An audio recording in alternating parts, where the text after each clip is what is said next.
아, 재밌었다. 여운이 남는 스토리다. 약간 되게 키워드가 뭔가 관통이 돼 있는 키워드가 있어. 과거에 잘못을 저지르고 그럼에도 불구하고 살아가려는 사람들을 쓰레기라고 보는 대중과 그런 쓰레기라는 지탄을 받고 있지만 어쨌든 살아가고 싶은 사람과 사실 나도 그렇고 대부분의 사람들이 솔직히 말하면은 크게 다르지 않을까? 특히 야쿠자 같은 범죄자에 대한 생각. 그러니까 막 그 중반에 넬레 섬에 야쿠자들 보내가지고 핵 폐기물 처리시킨다 막 이랬을 때 쓰레기 있는 대로 보내서 쓰레기를 처리하는데 쓰는 거라면은 상관없겠다 막 이런 얘기 하는 게 결국엔 쓰레기로밖에 보지 않는 그런 게 있으니까.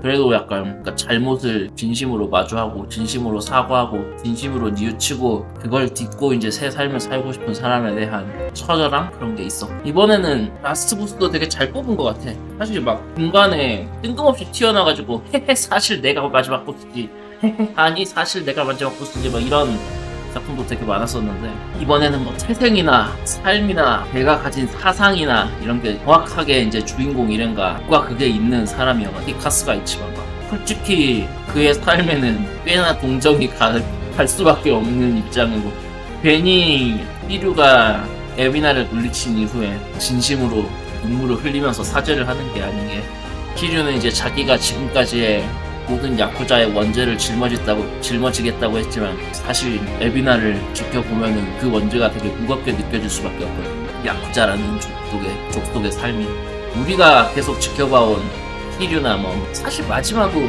과거 사연이 딱하고 최근에 봐온 행보가 그래서 그렇지 중간에 보면은 사이코패스가 따로 없고 사이지마 타이가도 사람을 잔뜩 죽여오는 그게 사이지마 타이가도 좀 안타깝긴 하지만 근데 어쨌든 이제 걔들이 여기에서나 그런 사연을 가지고 있고 남자다운 행보를 보이고 그런 게 있었지만 결국에 근본은 야쿠자가 그들이 일상적으로 해온 그런 업무 같은 것들은 반사회적인 건 사실 수밖에 없잖아요. 그런 원죄들을 사실 이제 뭐 우리나라 조폭물 같은 영화도 그렇지만 일본 야쿠자물 같은 거 현 시대의 시대 사상이랑은 크게 와닿지가 않거든. 막상 할 때는 멋있긴 하지만 마음 깊은 곳으로는 그래봤자 범죄자인데 뭐 이런 마음이 있을 테니까. 그래서 이제 이 용과 같이 제작자들도 이제 그런 것에 대한 이야기를 계속 담고 싶은 것 같아요. 세븐 때도 그래. 이번에도 되게 적나라하게 그런 주제에 다룬 게 아닌가 싶어. 이거를 어느 정도 해결을 해야 이제 용과 같이 시리즈가 계속 이어질 수 있는 거니까. 사실 언제까지 이어질 수 있나 싶기도 하고. 김혜경, 김한진, 이윤진.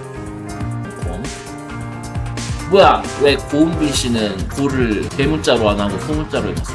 서운하겠다. 스펠링 틀린 것보다. 앞으로의 용과 같이 시리즈의 방향은 어떻게 될까? 그러니까 되게 필사적으로 카스가 이치방이라는 캐릭터를 만들 때 얘는 그래도 나쁜 짓을 한 게 없다라는 거를 계속 강조하고 싶어 하는 것 같아요. 아까 말한 그 야쿠자의 일상적인 행위인 폭락금을 받아오고 뭐 이런 것도 되게 더럽게 못하는 사람이 사와시로 와서 꼽을 준다. 그 이후로 그 깜빵을 갔다 왔지만 그 또한 카스가의 잘못은 하나도 굉장히 깨끗한 야쿠자 출신의 캐릭터를 만들고 싶었던 거예요. 어쨌든 키류는 언제까지 주인공일 수는 없고 누군가에게 물려줘야 하는데 이 시리즈를 이어가려면 미워할 수 없는 캐릭터를 만들려다 이런 캐릭터를 만든 것 같아요. 뭐 안 그래도 용과 같이라는 시리즈가 키류 카즈마 한 명의 힘으로 이끌어갔지만 결국에는 시리즈가 거듭될수록 주변 인물들이 굉장히 켜켜이 쌓여갔는데 이게 계속 농축이 되고 이번에 뭐 아키야마도 안 나와버리고 막 이랬지만 그만큼 이제 존재감 있는 인물들이 많아졌는데 그거를 다 사용하기에는 키류 카즈마 혼자만의 힘으로 이끌어가기가 슬슬 벅찼을 것이고 그래서 어느 정도 캐릭터들을 털어낼 필요도 있고 그리고 이제 이전까지 약간 주인공이 많은 용과 같이 시리즈는 얘 조종해서 얘 이야기했다가 얘 조종해서 얘 이야기했다가 얘 조종해서 얘 이야기했다가 막 이런 게 되게 호불호가 갈리는 요소였는데 아예 이번에는 동료가 들어왔다 나갔다 동료가 들어갔다 나갔다 여러 명이서 같이 행동할 수 있는 시스템을 만들므로써 그렇게 이제 동료가 쌓여가도 그 게임의 시스템 자체에는 크게 문제가 없는 게임의 흐름에도 흔들림이 없는 그런 것 때문에 이런 RPG 현재 RPG를 선택한 게 아닌가. 캐릭터성 같은 것도 있고 근본적으로는 그럴 것 같아요.